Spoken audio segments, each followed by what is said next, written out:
Niri me dit, j'espère que tu vas bien. L'OM a une attaque qui fait rêver, mais pour l'instant, elle est à la peine. Penses-tu, comme certains le disent, que c'est juste histoire de mayonnaise qu'il doit prendre? Elle est à la peine. C'est surtout Ndiaye qui est à la peine. Harit, il va falloir malgré tout du temps pour qu'il revienne de sa grave blessure au genou. Muguet, ça peut rendre des services en cours de match, mais c'est encore un peu juste. Il y a Vitinha qui tape clairement à la porte de l'équipe première. Après, une attaque, c'est aussi dépendant c'est aussi dépendant du rendement de son milieu de terrain et de la façon dont ils sont approvisionnés. C'est sûr que si t'as que des ballons de haut au but, c'est plus compliqué. Je pense que c'est d'une manière globale que la mayonnaise doit prendre à Marseille. TomTom 43, quel est ton avis sur la composition du PSG lorsque Nuno Mendes sera de retour et en pleine possession de ses moyens? Hernandez sur le banc ou le replacer en défense centrale au détriment de Marquinhos ou Skriniar? Je pense que quand Nuno Mendes reviendra, et s'il est effectivement en pleine possession de ses moyens, ce qui est quand même assez rare, il faut le regretter, il jouera forcément. Surtout, je pense que c'est un joueur qui peut se régaler avec le dispositif de Luis Enrique. Compte tenu de ses débuts excellents avec le PSG, je vois pas du tout Hernandez sortir de l'équipe. Et effectivement, il faudra faire un choix entre Skriniar et Marquinhos, sachant que Skriniar est gaucher et qu'il y aurait plus de risques que ce soit lui qui sorte que Marquinhos. Mais encore une fois, ce sera aussi une question d'état de forme ponctuel. Elias Recham me dit, est-ce que tu as des attentes particulières quant à la future attribution des droits TV et à combien les estimes-tu? Alors, des attentes particulières à titre personnel, aucun. La future attribution des droits TV, comme je l'ai dit dans une question tout à l'heure, il y a des ALN qui s'associent à Canal. Encore une fois, c'est pas pour diffuser Saint-Tron. Encore une fois, il faut voir quelle sera la volonté d'Amazon de lutter sur ce dossier, sachant encore une fois qu'ils perdent déjà de l'argent alors qu'ils payent 250 millions pour 8 matchs, ce qui en soi est une misère. Maintenant, il faut voir, je ne sais pas si vous avez entendu ça, que les audiences en Espagne sont catastrophiques. C'est normal, il n'y a plus de stars. Donc voilà. Et puis est-ce que ces trucs-là vont investir en se disant que peut-être qu'à la fin de la saison et donc au début des prochains droits, Mbappé sera plus là?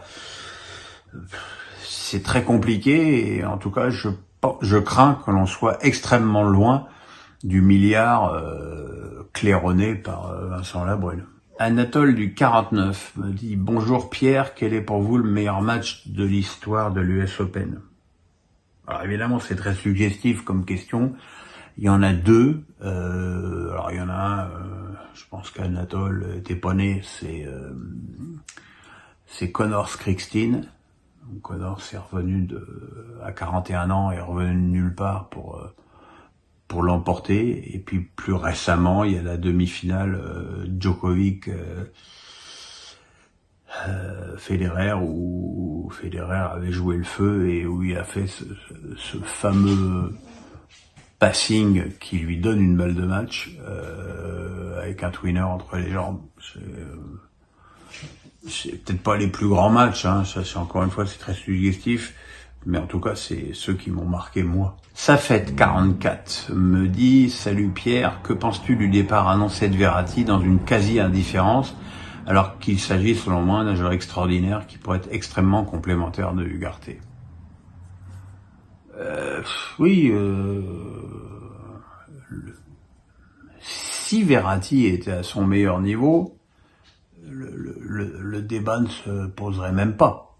Ce serait une évidence. Maintenant, la vraie question, c'est de savoir, est-ce que Verratti est à son meilleur niveau? Si Verratti était étincelant aux entraînements depuis l'arrivée Luis Enrique. Luis Enrique est pas fou et il le ferait jouer évidemment.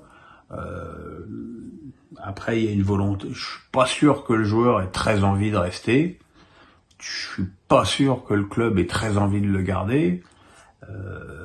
Maintenant, voir Verratti aller se perdre au Qatar, je trouve ça totalement désolant. Mais là où je suis d'accord, c'est que ça se passe dans l'indifférence. Mais bon, c'est vrai que d'un autre côté, Messi est parti, Neymar est parti, puis on a parlé que de Mbappé dans cette saison.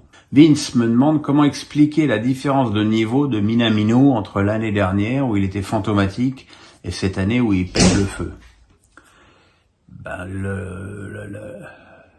l'adaptation, j'ai souvent coutume de dire que un joueur de foot, c'est pas une tondeuse à gazon. T'arrives, tu mets de l'essence dedans, tu la branches et ça tonde ta pelouse. Un footballeur, c'est une adaptation à un style de vie, de lui, de sa famille, de sa femme, de ses enfants, et que si tout ça ne fonctionne pas, bah ça fonctionnera pas. Donc voilà, Minamino, l'année dernière, il avait du mal à s'adapter à une équipe qui en plus ne jouait pas bien. Là, l'équipe joue mieux. Lui, il est bien mieux sur le plan physique. Il semble qu'il a beaucoup plus d'énergie. Et voilà, maintenant, il faut que ça dure. Franck me dit, Rennes perd 2 points face au Havre. Bravo au Havre pour ne pas avoir lâché. Rennes n'a-t-il pas voulu trop jouer et ne pas être finisseur? Ne manque-t-il pas d'un avançant d'expérience? Merci. Je suis assez d'accord sur... j'avoue être globalement très déçu par Arnaud Kalimuendo, que je trouve finalement très moyen, un peu dans tout, dans le jeu, dans le maniement de la balle, dans la finition. Alors de temps en temps il marque un but, mais bon, ça suffit pas, quoi. Ça suffit pas pour une équipe comme Rennes avec ses ambitions. Et je serais pas loin de dire la même chose pour Gouiri. Donc voilà, je suis